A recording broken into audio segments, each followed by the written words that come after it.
Okay, we are reviewing the Bogpod. Havoc. Bogpod, that's going to be the manufacturer. The Havoc is going to be the model. And she broke. Good old broken Bogpod. So, portable bipod. There's more dislikes than likes to this thing, but let's get right to the breakage. It broke internally, okay? So you gotta twist the primary, twist the secondary leg to set your desired height. It goes from like 20 inches to 50 inches, something like that.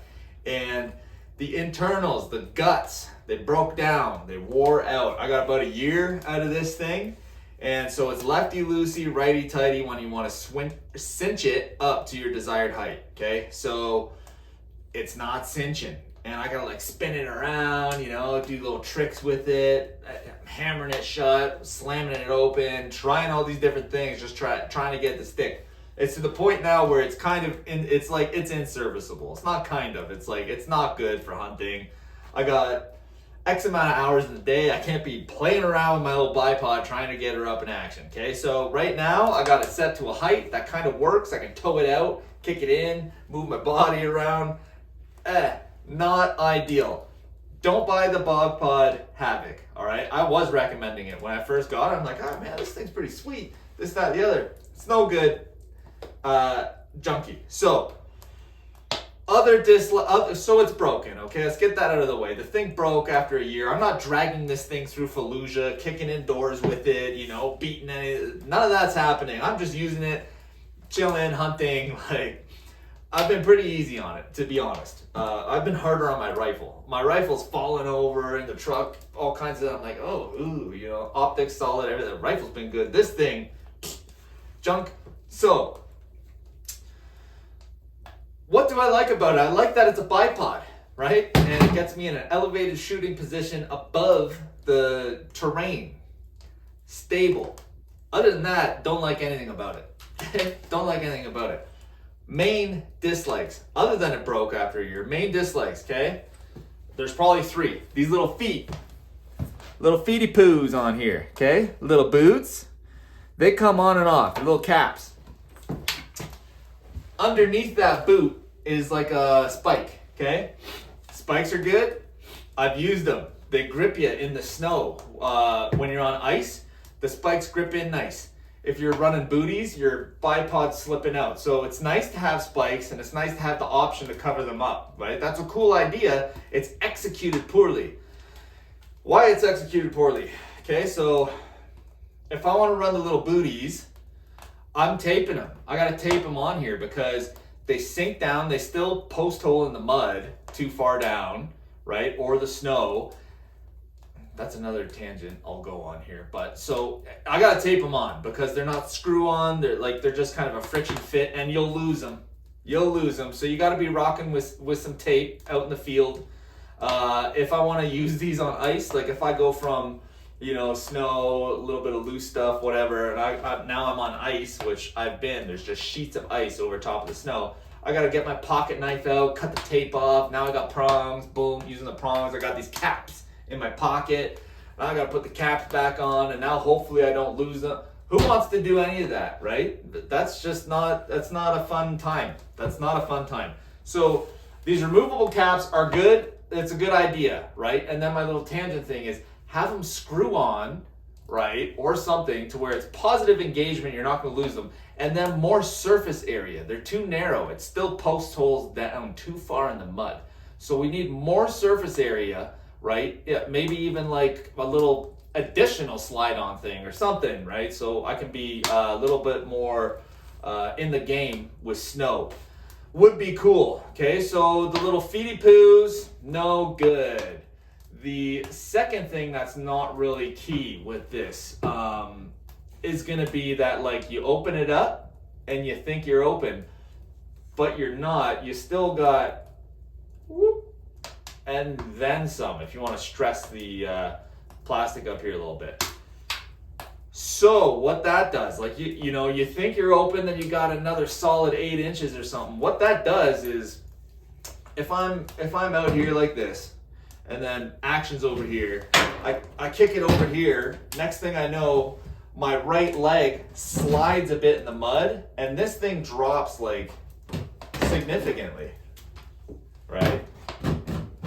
Boom, like it's dropping that much on me, you know, a good 4 inches of height.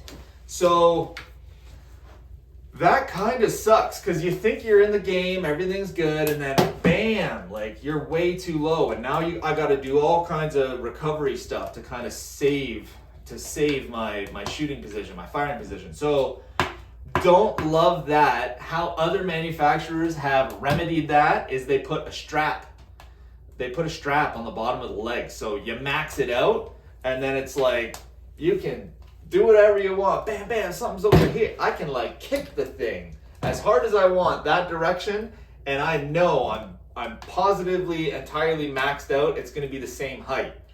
I like that. So I've got the Cabela's bipod on order, and we're going to play around with that. Before we get to the final thing that I don't like about this bipod, I'm going to touch on the mechanism of height adjustment, right? So this is a lefty loosey, righty tighty. The bipod I have coming to replace this has a latching system. So it's like a friction fit positive engagement. Like you set it to the right height, bam, you just cincher tight. I don't know how else to describe that other than like a friction fit latch, okay? Bogpod, to their credit, they have models out there that do the same thing. They have a positive engagement. They have a latching thing where it's like cinches are down tight, okay? I think that just inherently is going to be less problems, less prone to breakage, that latching system, all right? We could go a step further and make the whole stuff out of like metal, right? That would be cool, because plastic and -30, you never know, right? What's going to happen? But this thing's held up, like no plastic is broken. But yeah, just a little side note there is the latching thing. They do offer a bipod with the latches, and I think if you can get past the little booty things, okay, and then the fact that it doesn't have a bottom strap, you might be cool with it. Other than the third point that I don't like about this bipod, like I said, like this thing's pretty much junk to me. Other than that, it's a bipod and I need one. It's not a good setup. And the third point that I really don't like about it is this right here. It seems like small, like you're making a big deal out of nothing, right? Making a mole out of an anthill. Well, I'm not, and I'll tell you why. So that little channel, right? There's this little channel cut in here, okay? And I have no idea why Bogpod went through the effort in their molding, their research and development, all that, like just to put a channel there, okay? It does me no favors. I really, really dislike it, okay? I really dislike it. I'm sure there's some guy working at Bogpod in a room somewhere at a desk that could explain why they specifically have done this channel thing, okay? 2 points I don't like about it. Okay, so point number 1 about the channel. This is just the channel now. There's other points up and down this whole thing, right, that I've covered. But 2 points of this channel that I don't like at all is most rifles, right, like the rifles that I own, they have a little sling swivel that come on the stock. Even if you buy aftermarket stocks, like a lot of aftermarket stocks will come with a sling swivel on the end, right? And a lot of rifles now too have a lot of rifles nowadays also have 2 sling swivels on the end, right? So one for your sling, and then the other you can have detachable bipods that hook onto a sling swivel. It's kind of a cool idea, right? I don't know, a piece of Picatinny might work good too, but you get into bipod land and it's like a whole other thing. Swagger bipods, some crazy stuff. Either way, that's beyond us here. That's beyond the video. Channel. Why do we hate the channel so much? All right, bipod. No, not bipod. Sling swivel. I want this thing to hook up on my sling swivel of my rifle, right? That little nub. I want to be able to have my rifle sitting chilling, okay, and then kind of push this thing forward and feel it kind of hook up on my sling swivel, and then it's just kind of like a point of reference. It's like, okay, I know that's good, I know my height's good, everything like that, and it prevents this thing from ever like kind of kicking out forward on me, right? So it would be nice if that channel wasn't there, because the channel, my sling swivel will just slide through that freely, right? And maybe that's why they made that, but I don't know why you would ever want that, because it's counterproductive. I want it to hook up on my sling swivel. Other part of the channel that I do not like is it's taking away surface area from like engagement of my stock of my rifle, right? So if I've got a yoke, right, why would I want it like all channeled out and taking away from that rubber that's in there that has potential of gripping my rifle and securing it in place, okay?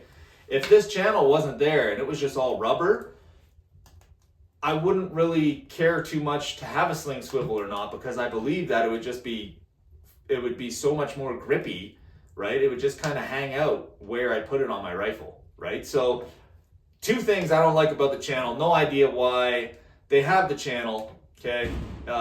Interesting. You can get this bad boy in camouflage. I have taped her up and spray painted it because the only one I could get on Amazon was a black one.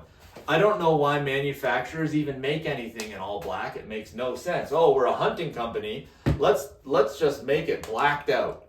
You know, even like tactical rifles, anything, like why is everything black? Make it brown, make it gray, make it something. Black junk. This Bogpod, no good. Don't buy it, okay? Stay away from the Bogpod Havoc. Numerous reasons why I don't like that thing at all. I am pumped to receive a new bipod, and I'm gonna try that bad boy out. Now, maybe you're gonna do well with the other Bogpod models, okay? Maybe you are. The Havoc, hopefully I've saved someone, right? And you're not gonna buy it, okay? Skip right past that. Anyways, that's pretty much it. That's my ranty little review of a simple tool. But for something being so simple, they did not get it right. Everybody, enjoy your evening. Enjoy your lives. Till next time. Hopefully I get on some coyotes and get them things running in, because going through a little bit of a dry spell. Not getting out a lot, and it's been really warm. Breeding season. I don't know. Come up with a million reasons why. It's probably me. Bogpod, let me down.